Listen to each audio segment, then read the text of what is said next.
മുഖ്യമന്ത്രി സ്ഥലത്തു നിന്നും മടങ്ങിക്കഴിഞ്ഞിരിക്കുന്നു.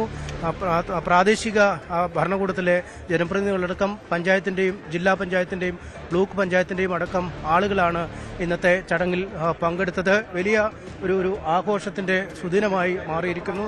ഒരുപാട് കാലങ്ങളായി ഈ തുരങ്കപാത ചർച്ച ചെയ്യപ്പെട്ട യാഥാർത്ഥ്യമാവും എന്നതിനെ ചൊല്ലിയുള്ള വാഗ്വാദങ്ങളും മറ്റും നിറഞ്ഞു നിൽക്കുന്ന ഒരു സാഹചര്യമുണ്ടായി. എന്തായാലും എല്ലാ ഇതിനും ഒടുവിൽ ഈ പദ്ധതി ഒരുപാട് വർഷത്തെ ഒരു കാത്തിരിപ്പായിരുന്നു. ഇന്നിപ്പോൾ ബ്ലാസ്റ്റ് നടന്നപ്പോൾ തുടങ്ങിയിരിക്കുന്നു.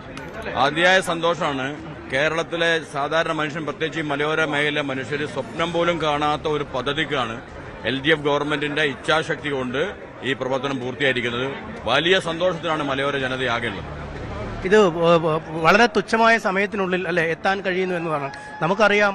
താമരശ്ശേരി ചുരത്തിലൂടെയുള്ള ഒരു യാത്ര അത് ചില സമയങ്ങളിൽ ദുരിതമെന്ന് പറഞ്ഞാൽ പോരാ. 8 മണിക്കൂർ 10 മണിക്കൂർ ചിലപ്പോൾ 24 മണിക്കൂർ വരെ കാത്തിരിക്കേണ്ട സ്ഥിതിയാണ് ഇവിടെ ചുരത്തിലുള്ളത്. അതിനൊരു ബദൽ പാത എന്നുള്ളത് വലിയ സന്തോഷം നൽകുന്ന കാര്യമാണ്. ഇത് മുഖ്യമന്ത്രി പിണറായി വിജയന്റെയും ഇടതുപക്ഷ മുന്നണി ഗവൺമെന്റിന്റെയും പ്രവർത്തന ഫലമായിട്ടാണ്. അതൊരു വല്ലാത്ത നിലപാടിന്റെ ഭാഗമായിട്ടാണ്. എതിർപ്പുകൾ ധാരാളം ഉണ്ടായിരുന്നു. ആ എതിർപ്പുകളെല്ലാം അതിജീവിച്ചുകൊണ്ടാണ് ഇന്നത്തെ ഇവിടെ ബ്ലാസ്റ്റിംഗ് നടക്കുന്നത് എന്നുള്ളതാണ് പ്രത്യേകത. എന്തായാലും അതാണ് എല്ലാ സമൂഹത്തിന്റെ എല്ലാ തരത്തിലും ഈ വയനാടിന്റെ മാത്രമല്ല കേരളത്തിന്റെ തന്നെ ഒരു പുരോഗതിക്ക് വലിയ ഒരു കരുത്ത് പകരുന്നതാണ് ഈ ഒരു പാത. എങ്ങനെ നിങ്ങൾ കാണുന്നു? അതായത് പിന്നെ വെറും 10 മിനിറ്റ് കൊണ്ട് സാധാരണ ചുരത്തിലൊക്കെയുള്ള ബ്ലോക്ക് എന്ന് പറയുന്ന സമയത്ത് നമ്മളൊരു സമയം കണക്കാക്കി അതിലേക്ക് പോകാനുള്ള സാഹചര്യം ഉണ്ടാവില്ല. അതിൽ നിന്ന് വ്യത്യസ്തമായിട്ട് വെറും 10 മിനിറ്റ് കൊണ്ട് ഇവിടുന്ന് പിന്നെ വയനാട്ടിലേക്ക് പോകുന്ന സൗകര്യം വളരെ സന്തോഷപൂർവ്വ നിമിഷം തന്നെയാണ്. അതുപോലെ തന്നെ പിന്നെ നമ്മളെ മന്ത്രി സാർ പറഞ്ഞതുപോലെ തന്നെ കേരളവും ബാംഗ്ലൂരും ഏറ്റവും കൂടുതൽ അടുത്ത രൂപത്തിലേക്കുള്ള മഹനീയൊരു മുഹൂർത്തത്തിൽ നമ്മൾ സാക്ഷിയായിരിക്കുകയാണ്. ഏതായാലും വളരെ സന്തോഷം നിറഞ്ഞ ഈ ഒരു മുഹൂർത്തത്തിൽ പങ്കാളിയാവാൻ കഴിഞ്ഞത് ഒരുപാട് സന്തോഷമുണ്ട്. പിന്നെ കേരളവും അതുപോലെ തന്നെ ഈ ചുരത്തിലെ ബ്ലോക്ക് എന്ന് പറയുന്നത് ചിലപ്പോൾ മണിക്കൂറുകളോളം നമ്മൾ ചുരത്തിൽ ബ്ലോക്ക് കുടിക്കുന്ന സമയത്ത് അതിൽ നിന്ന് വ്യത്യസ്തമായിക്കൊണ്ട് വളരെ പെട്ടെന്ന് 10 മിനിറ്റ് കൊണ്ട് വയനാട്ടിലേക്ക് എത്തുമെന്ന് പറയുമ്പോൾ വളരെ സന്തോഷം നിറഞ്ഞ ഒരു മുഹൂർത്തം കൂടി തന്നെയാണ്. അതുകൊണ്ട് ഇതിന് എല്ലാവിധ പിന്തുണയും അർപ്പിക്കുകയാണ്. ഈ ആലോചനകൾ, പദ്ധതി നിർദ്ദേശങ്ങൾ, അനുമതി, പരിസ്ഥിതി പ്രശ്നങ്ങൾ, അങ്ങനെ ഒരുപാട് കടമ്പകളുണ്ട് അതൊക്കെ മറികടന്ന് ഇത് ഒരു ഘട്ടത്തിൽ നമ്മൾ വിചാരിച്ചത് പതിവ് വാചക പ്രകടനം മാത്രമായി അവശേഷിക്കും എന്നൊക്കെ വിചാരിച്ച സമയങ്ങളുണ്ട്.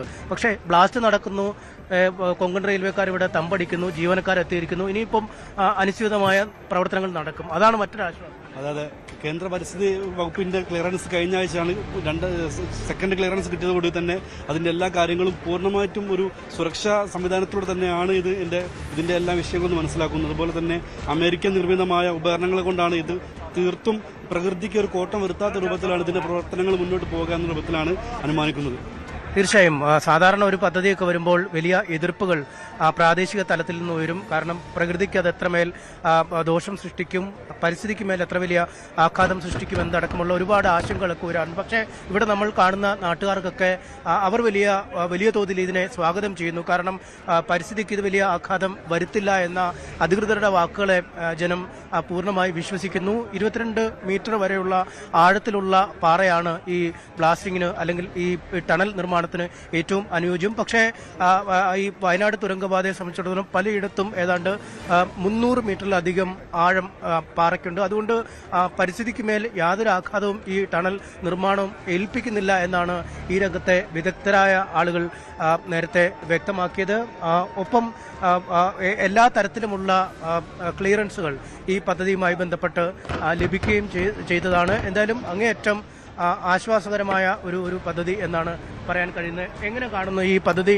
ഒരുപാട് കാലങ്ങളായി നമ്മൾ ചർച്ച ചെയ്തിരുന്ന പദ്ധതിയാണ്. പക്ഷേ ഇന്നിപ്പോൾ ആദ്യ വെടിപൊട്ടുന്നത് നേരിട്ട് കണ്ട് എന്ത് തോന്നുന്നു? സ്വപ്ന സാക്ഷാത്കാരം. തീർച്ചയായും ജനങ്ങളുടെ പ്രതികരണം. അവിടെ അനീഷ് കുമാർ ആണ്, MS അനീഷ് കുമാറാണ് വിശദാംശങ്ങൾ തേടിക്കൊണ്ടിരിക്കുന്നത്.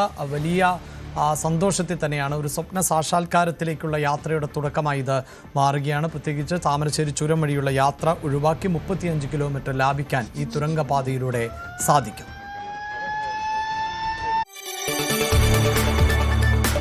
കൂടുതൽ വാർത്തകൾക്ക് News 18 Keralam YouTube channel subscribe ചെയ്യുക.